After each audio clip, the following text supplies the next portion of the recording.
as well this evening. Let's just stick with football, then we'll look back on some of the rugby from the weekend.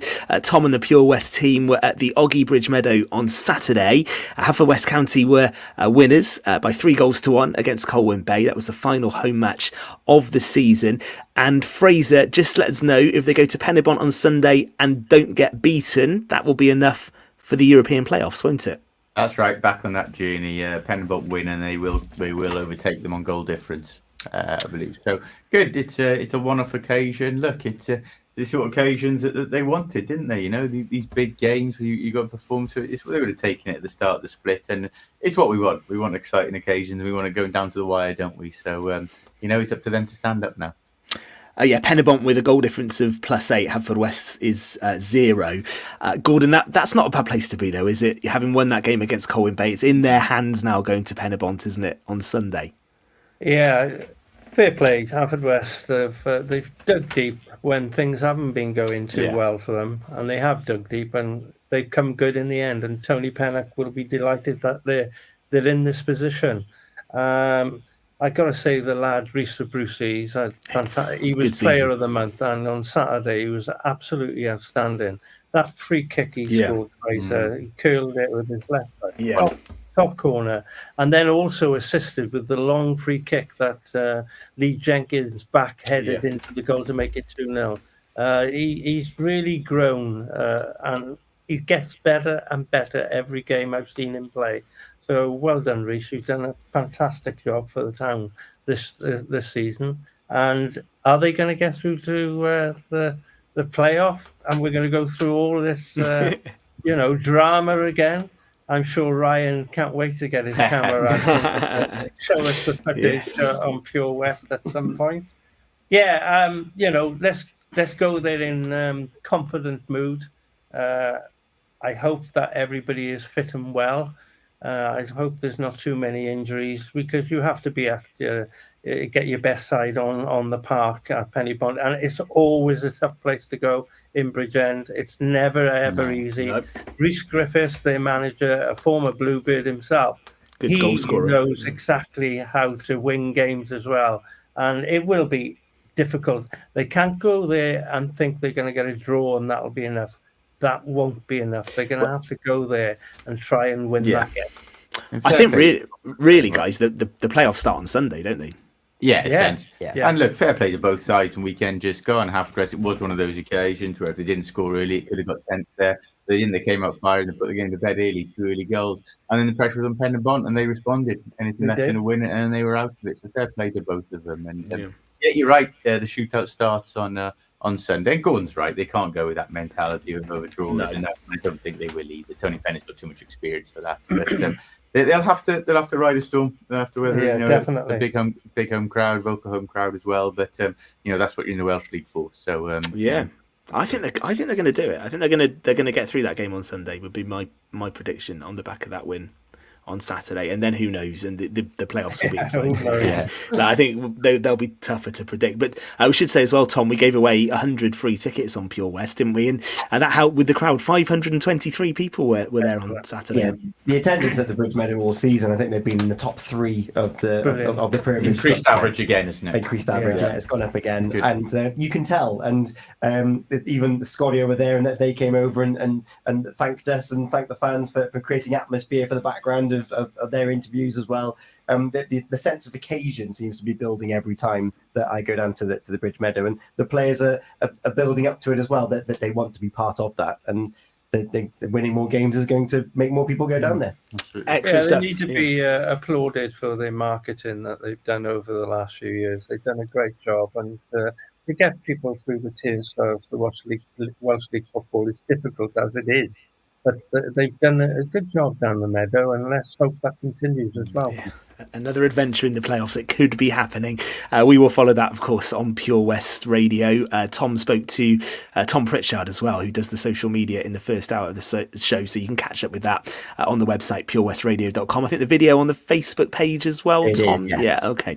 That will be on there to watch as well. Let's change the shape of the ball, shall we? We heard in the first hour from the Narberth head coach, Liam Gadd. They had that win at Maesteg.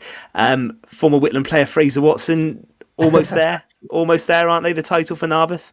Yeah, they obviously got to play Meister Quins again in the final game of the season, and given what happened Saturday, you wouldn't expect any slip-ups there. It all comes down to Bonamine home this Saturday, Ben, that they get through that, and they've essentially won the title, if not mathematically. So, look, they deserve it. They've had just the one defeat all season. There will be disappointment there that they missed out on the Principality Stadium with that semi-final defeat. But, look, they keep their heads now. I'd be surprised if they didn't win at home to Bonamine.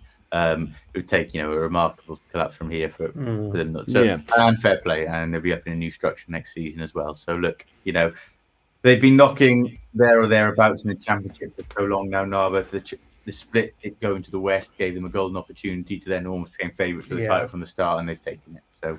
Yeah, and he's done a good job, Liam Gadd-Gordon, hasn't he? He speaks to us most weeks on Pure West, and they're almost there, and he deserves that, I think. Oh, definitely. He's prepared the boys well all season, and they've got some fantastic results. And that's why they are on the brink of winning the title. Not easy coming in, Gordon, for so long. And Sean Gale as well, Yeah. Sean Gale was there for many seasons and did a great job. And fair play to Sean. He's gone to Llanelli Wanderers, and they've won the Principality Division 1 Cup. And the league. And the league. Yeah. So, it was a hard job to come in and... step into his shoes, but be fair to Liam Gadd, he's done a good job. But more importantly, the players have done the business when it's mattered on the pitch, and well done to the Otters. And I hope it's not too fortuitous, but I can't see him slipping up here. We'll keep an eye on that with a couple of games to go. Into Division 2, Tenby actually were beaten by a point, weren't they, on Saturday, Fraser? But you've got some news on their promotion. Yeah, developing story today, Ben. I mean, you started off on the right note there. They went to Pontyberem, who would be struggling this season, lost 17-16. They've been bitterly disappointed with that. But on paper, they were still promoted in second place behind champion St. Clair's. Been a bit of a concerning development, the one we're used to in WRU leagues now. Ammon United, who think still got 8 games to play, a number of non-fulfillments this year. We've been spoken to WRU. They're now in the last chance saloon, so they don't fulfil their midweek game this week. I think they play Llangwm. They'll be thrown out. Now, of course, the knock-on effect of that is teams who have played them will lose points they've had against them. Right.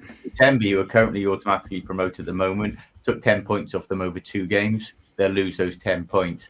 Now, crucially, Llangwm behind them have only played them once and took 4 points. So all of a sudden, if Llangwm beat Mumbles with a bonus point this week, they will then go above Tenby. So that'll leave Tenby needing 2 points, I believe, at least from their final 2 away games against Carmarthen Athletic and Milford, 2 derby games, which is exactly what you want in this situation. They'll do it, Fraser. They do it. My boys will do it. Yeah, don't worry. Gordon's old boys, so they still keep their near field game anyway. But just a slight setback for them. The what's the old saying go? Champagne on ice for now. They will need one more result. It looks like especially if Ammon United are to fold, so to speak, this week. Okay, I hope everyone is keeping up with that, especially the Tenby management and players. I'm sure they will. Nothing like a complicated finish to a promotion season, though, isn't it? We should mention in that division as well, there was an all-Pembrokeshire game as well. That finished with a win for Fishguard, 22-13, Gordon at Milford Haven. Yeah, I was in work today, and Ben Groves was there, so I had a little chat with him. Ben plays for Milford, and he didn't make any excuses, to be fair to him. He did say we were a few light, but he said Fishguard played very well. They played some really good rugby, and on the day they deserved their victory. So coming from a Milford lad, Ben, I like your style, mate, to be honest with you. And he did say Tenby will walk all over us in that game.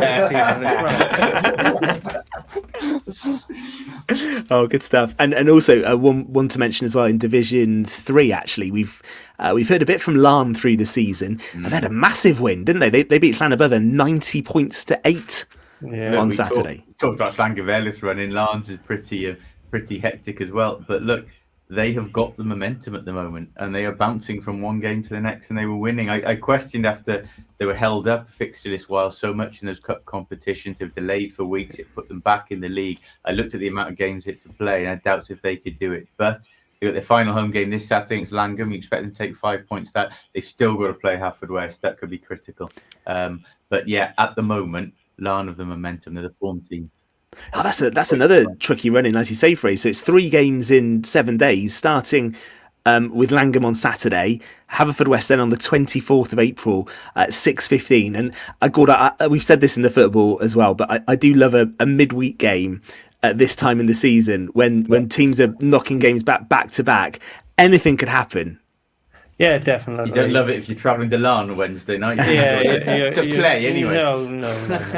No. It's going to be interesting. Llangwm, they've got Nico Sotaro there, who's orchestrating everything there, and he is the main man. And I've said it before. You've got to get hold of the main man and rattle him. Sorry, Nico, I don't mean it nastily, but you mustn't let him dictate what's going on. This is a team talk for Haverfordwest now. But they got to stop him performing. And I don't mean with dirty tactics. They just need to get to him quickly. This isn't the 70s good. You can't start Chopper Harris. No. Don't give him any room for manoeuvre. He's a quality player and he's a nice lad as well. And that's how I got out of it. Yeah. Gordon. Aberystwyth not out of it after beating Cardigan. No, exactly. Well. And Haverfordwest got to play Aberystwyth as well. So, it's a double-edged sword for them. Great title race. It is a good title race. Shame apart from Haverfordwest is all happening in mid-Wales. But West got to go to Neyland as well. So, those are their last 3 games. It won't be easy. Llangwm are in the prime position, I think, Fraser, in that particular league.